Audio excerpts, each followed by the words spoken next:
राष्ट्रवादी काँग्रेसचे खासदार बजरंग बाप्पा सोनवणे आपल्यासोबत आहेत। राजकीय वर्तुळामध्ये अनेक चर्चा होत आहेत। राष्ट्रवादी काँग्रेसचे 8 खासदार कुठेतरी एनडीए मध्ये जातील, एनडीए मध्ये समावेश होईल त्यांचा असं म्हटलं जातं। नेमकं काय आहे सत्यात, काय आहे म्हणजे केंद्रात नेमकं काय घडामोडी चालल्या? नाही, केंद्रात काय चाललं नाही, देशात काय चाललं नाही, फक्त तुमच्या चॅनलवर चाललंय आणि हे चॅनलवरलं कधी बंद होणार हे मला माहीत नाही। ते आता तुम्हाला का वाटतंय, आता तुम्ही तसं ते हवामानाचा अंदाज कसा येतो, आज पाऊस एवढा एम पडणार, कुणी सांगतं येल निनो पाऊस पडणार नाही आणि रस्ते सगळे बंद झाले, येल निनो कुठे गेला तेच कळा ना। मग तसं पानगड आहे, त्याच्यामुळे तुमच्या इथं हवामानाचा अंदाज आहे, त्याच्यामुळे तुम्ही सगळे जे अंदाज बांधतात अंदाज बांधायला थोडा खरा बांधा। बाप्पा तुम्ही म्हणताय अंदाज बांधायला थोडा खरा बांधला, परंतु जेव्हा म्हणजे खरा बांधा असं तुम्ही म्हणताय, परंतु ह्या सगळ्या गोष्टी असताना तुमच्या पक्षाचा एक ज्येष्ठ नेता म्हणजे केंद्रातल्या काही नेत्यांसोबत भेटीगाठी घेतो आणि तेव्हा म्हणजे कुठेतरी चाऊल बसते ना बाबा की असं मला सांगा, मी अमित भाई शहा जे गृहमंत्री आहेत त्यांना कमीत कमी 10 वेळेस भेटलो असेल। मग भेटलो की मी गेलो का भाजप बरोबर, काहीतरी माझ्या जिल्ह्याचा प्रश्न असेल, माझ्याकडे कायदा सुव्यवस्थेचा प्रश्न, माझ्याकडे मागे जी काही प्रकरणं घडली त्याच्यासाठी भेटलो। आता तसं विनोद तावडेजींना जर जयंत पाटील साहेब भेटले असते, काही विषय असतील, काही असेल विषय त्याच्यासाठी भेटले असतील, मला ते भेटलेले माहीत नाही। भेटले असले तर मी त्याच्यात काही बोलत नाही का। आता मी जाऊन मंत्र्यांना भेटणार आहे, मग आता काय मी भेटलो की झालो, मी गेलो का तिकडं? असं काही चाहूल कानावरती पडली असेल ना खासदारांच्या?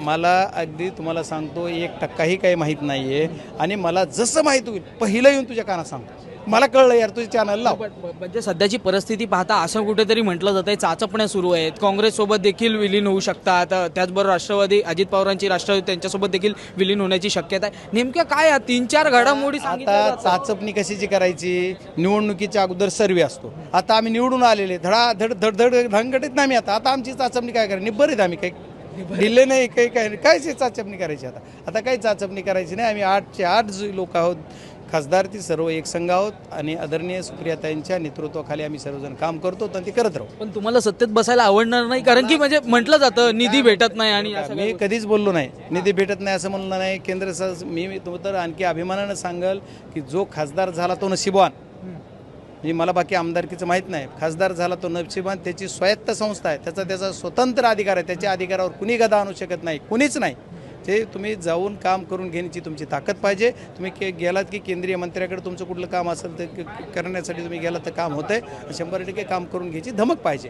आता ठीक आहे, तुम्हाला काही पॉलिसी मॅटर असतील नाही होणार, पण जे जनरल तुमचं एखादा माझ्याकडे ट्रेनचा विषय, कुठं थांबा पाहिजे, कुठं काय, जेवढ्या गोष्टी कायद्याप्रमाणे बसतात तेवढ्या गोष्टी एकतर 100% होतात, त्याला मंत्री महोदयाची सुद्धा गरज लागत नाही। बऱ्याच गोष्टीला IAS अधिकारी आहेत जे त्याच्यावरच होतात, त्याच्यामुळे आपल्या केंद्र शासनाचे जे विषय आहेत ते माझ्या लेवलच होतात। आम्ही पुन्हा इकडे महाराष्ट्रामध्ये दिशा समितीचे अध्यक्ष जिल्ह्याला असतो, त्याच्यामुळे दिशामध्ये सर्व गोष्टीचा आढावा आणि सर्व गोष्टी आपण करू शकतो, त्याच्यामुळे तिथं बी काही अडचणीचं नाही। पण काही सुटसुटीत होईल राजकारण जर सत्ता भेटली तर? सुप्रियाताई मंत्री झालेलं आवडणार नाही? कोण नाही म्हणलं, मी तर म्हणलं सुप्रियाताईंना देशाचं पंतप्रधान बघावं असं मला वाटतंय, आदरणीय पवार साहेबाला बघावं असं मला वाटतंय। का वाटत नाही? महाराष्ट्राचं पंतप्रधान झाला पाहिजे, माझ्या नेते पंतप्रधान झाले पाहिजेत, आम्ही नाही कुठं म्हणलो। ह्याचा अर्थ आम्ही असं करणार तसं थोडंच होतो, ठीक आहे ना। आम्ही काय जी डेडलाईन थोडी दिली नाही, आम्ही 4 दिवसात होणार आहे, 2 दिवसात होणार, हा काय सांगा, सगळे आम्हाला देतील एखाद्या वेळ। जर खरंच लय गरज असेल तर म्हणजे तुम्ही या इकडून पंतप्रधान व्हा, देतील पाठिंबा आम्हाला। शेवटचा प्रश्न, बीडमध्ये झालेल्या प्रकरणी नेमकी आतापर्यंत काय भूमिका जाहीर करण्यात आलेली आहे? आता म्हणजे तुमच्या प्रकार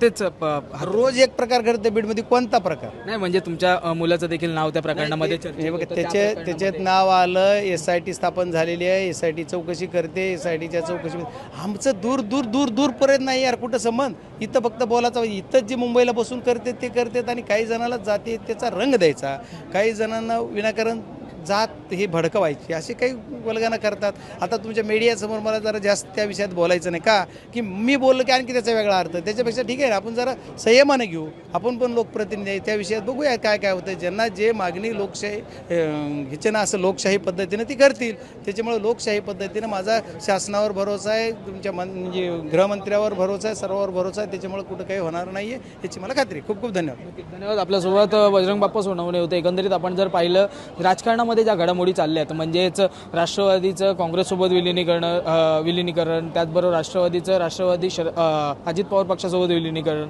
त्याचबरोबर राष्ट्रवादी काँग्रेस शरदचंद्र पवार पक्ष हा NDAमध्ये देखील जाण्याची शक्यता आहे. या सगळ्या गोष्टी ज्या इथं सुरू असतानाच नेमका खासदार जे केंद्रामध्ये काम करतात त्यांच्यासोबत आपण संवाद साधला, त्यांच्यापर्यंत नेमक्या काय घडामोडी पोचलेल्या त्या सध्या तरी सगळे जे काही चर्चा आहेत किंवा ज्या काही घडामोडी आहेत त्याविषयी ते बोलतात की असं काहीच होणार नाही आहे, परंतु जो काही निर्णय असेल तो शरद पवारांचा असेल. त्याचमुळे नेमकं शरद पवार नेमका काय निर्णय घेत आहेत हे पाहणं फार महत्त्वाचं असणार आहे. मुंबईहून मी आदित्य जाधव, कॅमेरामॅन आदित्य कासारेसह तुम्ही पाहतात लोकमत.